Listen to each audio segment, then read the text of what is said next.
大家好，我係菲菲，又嚟到 Unicorn Creative Limited 製作嘅2026年香港網上商店最前沿市場推廣課程第5堂。上堂我哋講咗影響者加微網紅種草，希望大家已經搜咗幾個適合自己產品嘅微網紅，計劃點聯絡。今日第5堂我哋講中階實戰病毒式與細菌式推廣，用2025 Interactive Viral Marketing Framework 教香港 Reels TikTok 短片種草實戰。2025年最新 Interactive Viral Marketing Framework 整合 Big Data 分析、影響者網絡、AI 優化同倫理考量，強調互動式傳播，用 AI 預測病毒潛力，seeding種子投放喺高同質社群，結合洗腦、重複曝光同分享經濟，讓內容自然病毒式擴散。報告顯示，短片病毒活動平均傳播率10到20倍 ，ROI 高過傳統廣告。講到香港應用，2025到2026年短片係王道。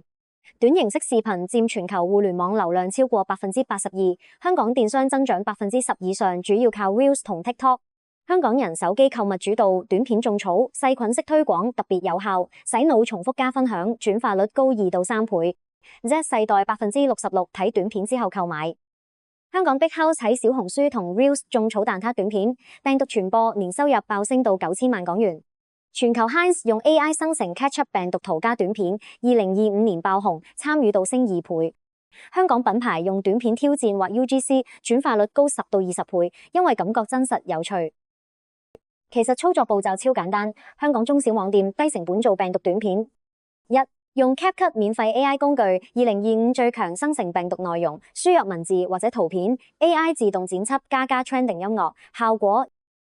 2. 設計種草內容，前3秒 hook 吸引眼球，中間洗腦，重複展示產品，後面 call to action 加網店 link。3. seeding 先發俾微網紅或自己粉絲 ，AI 預測病毒潛力。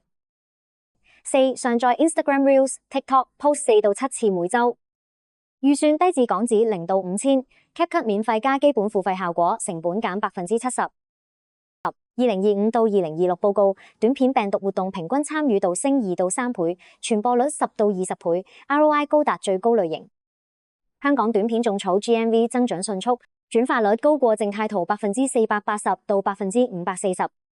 2026年香港網店病毒式短片種草係爆發關鍵，借互動病毒框架加 CapCut AI， 內容自然傳播。下堂講抖音、TikTok Shop 直播帶貨。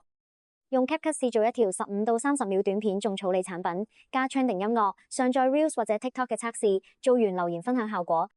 多謝收睇第5堂，記得 like 同 subscribe Unicorn Creative Limited 頻道，下堂見，拜拜。